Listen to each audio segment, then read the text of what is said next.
Hello. Hopefully this is recording properly. Um, Today I will be presenting on the superclass Agnatha, which, to give a brief overview, is jawless fishes. I'm Kylie Hammond, and this time it's just me. Maybe I should move this so that bottom of my screen it's gonna be there. Okay. I thought the button worked. Okay. So first, to get into it, we're going to talk about the phylogeny for a little bit because it would be the easiest place to start. This specific superclass is assumed to be one of the earliest vertebrates, if not the earliest vertebrate. It started around the Cambrian period, around 500 million years ago. And you'll see here that you see hagfish and lamprey, which we have currently, but there's a few other ones that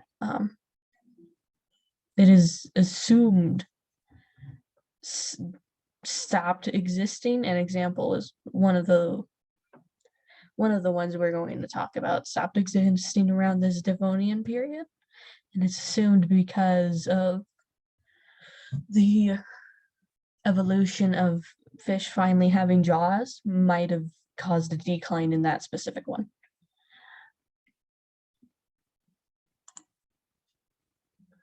So just some key characteristics for Agnatha is that, of course, the one thing that makes them separate from all other fish and vertebrates would be that they are jawless vertebrates. The two that we're going to mainly talk about that are currently existing have two different types of mouths and feed on different things, but they do this all without a jaw.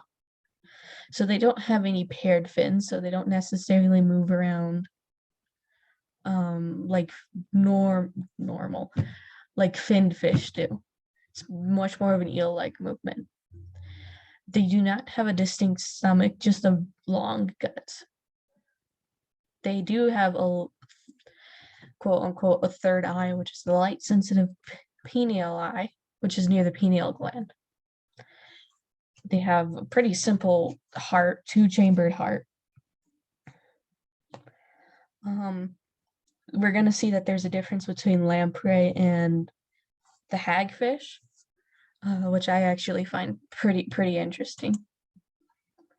So, excuse me if I pronounce this terribly wrong. Petromyzontida. So these are the lampreys. They have something called an arculia, which is basically the cartilage structure that surrounds the notochord. This is something that hagfish do not have. So this is over to the left is a brook lamprey. Pretty simple. You can see that it has I'm going to call it a suckerfish mouth. This one seems to be younger, so it's harder to see, but the adults usually have cone-shaped teeth, and they do have a rasp-like tongue. So what the lamprey will do is it will attach to fish. It does feed on. It's a parasite that feeds on fish, and it gets its nutrients from bodily fluids as well as blood. So it starts tearing into that skin and uses its rasp-like tongue to penetrate tissues and stuff. So they do live in coastal areas and temperate waters, though something to note is that they start out as fresh water larvae. So they can live in rivers as well as open ocean areas. They can grow anywhere from 5 to 40 inches as well. Again, don't think I'm going to pronounce this correctly. Mixini, which would be the hagfish, nicknamed the slimefish, and I'll get to that in a second. What I was talking about before that I thought was interesting is that this one does not have that cartilage structure throughout the body. In fact, it doesn't really have a vertebra. The only reason it's considered a vertebrate is because it has that skull and it has the brain structure that a lot of vertebrates have. what it also has is slime producing glands throughout its body.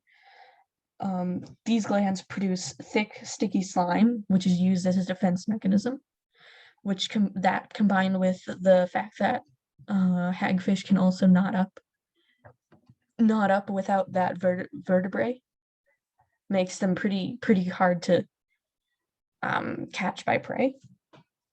Something I found interesting as well is that obviously creatures who might produce slime might have issues of clogs in their orifices.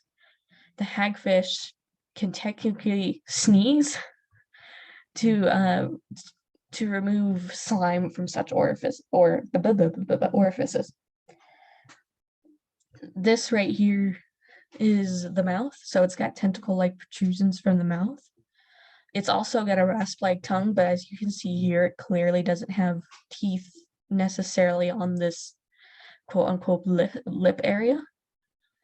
And compared to the hagfish, rather than being parasitic, they are scavengers, so they can eat dead things and catch prey compared to just feeding off of living prey.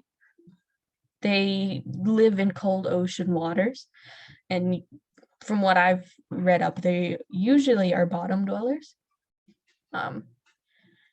Later on, I'm going to talk about a specific hagfish that I thought was interesting, and it's literally just because of the size. So, ostracoderms. Now, the lamprey and the hagfish are the only two ones living nowadays. It is believed that there are a few other jawless fishes, though, that have lived in previous times. This is an example of one. Now, what should be... No, go back. Okay. What should be noted is that that one was paraphyletic. So rather than being claimed to just be a jawless fish or an Agnatha, sometimes species are split up into different groups. So that's an example of one that's been split up into different groups. The one thing that makes it unique amongst compared to the hagfish and the lamprey, of course, is that it has bony plates. So if you saw previously, that it had more of a cone-like shape for that quote-unquote head, that was a bony plate. That one, of course, is extinct, and it lived around, I already forgot, but I mentioned before that it declined around the appearance of jawed fishes, and this might have been due to becoming prey, as well as just not being able to evolve fast enough. Now, this specific slide is to just show a few examples of the different Agnathians across the globe. There was a ton more, and in fact, I think in specifically North America, there was way more than just 4, but I decided to just show a few. So you've got for North America, black hagfish, Atlantic hagfish, Arctic lamprey, and chestnut lamprey. For the Atlantic Ocean, you've got Patagonian hagfish and Caribbean hagfish. There were a few also that were from North America and also could go to the Atlantic Ocean. I think the one I'm thinking off the top of my head is a Gulf hagfish, which can travel between both. You've also got, and then up here by the Great Lakes as well, I think it was the Pacific hagfish, which started, I'm trying to remember the word, invasive species, it sort of. When there's a lot of fishing in a certain area, and those hagfish started to transfer over from the ocean into those lakes because of human-made rivers to allow for easy travel of fishermen, they started invading and killing off the fish populations. So I thought that was kind of interesting. I also thought it was interesting that there was some I think there's only one that was listed in Europe. I don't remember what it was, but there's only one.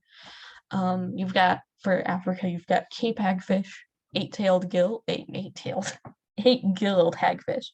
five-gill hagfish, and I'm gonna pronounce this so wrong, Lulau river lamprey. This is the one I was talking about before, the Goliath hagfish. So this guy can actually grow up to 4 feet, and I thought that was fairly interesting because I'm 4'11", and oh my god, that would be terrifying. Something else I found interesting was that this non-parasitic lamprey. So other lampreys can go from fresh waters over to the ocean waters. This one remains in fresh water for most of it, for all of its entire life. So here's some citations. Yes, Slides Carnival makes presentation templates, and I wanted a Notion-based one. I forgot I can't exit out of this. So that's all I've got for this presentation. I found it much harder to find information for Agnatha compared to Cnidarians, probably because there just isn't as many species within, which is weird to think about. But there's not as many species, and it's also very closely related to fish and other mammals, so I suppose it's easier for us to kind of understand how these fish can live and exist. Oh, I found out how to go backwards. Okay, here you go. Okay, so figured it out. So so there's less interest probably in that research field because it just doesn't seem as foreign to us. So have a good day, night, week, month. Have a good time, and have a good rest of your year.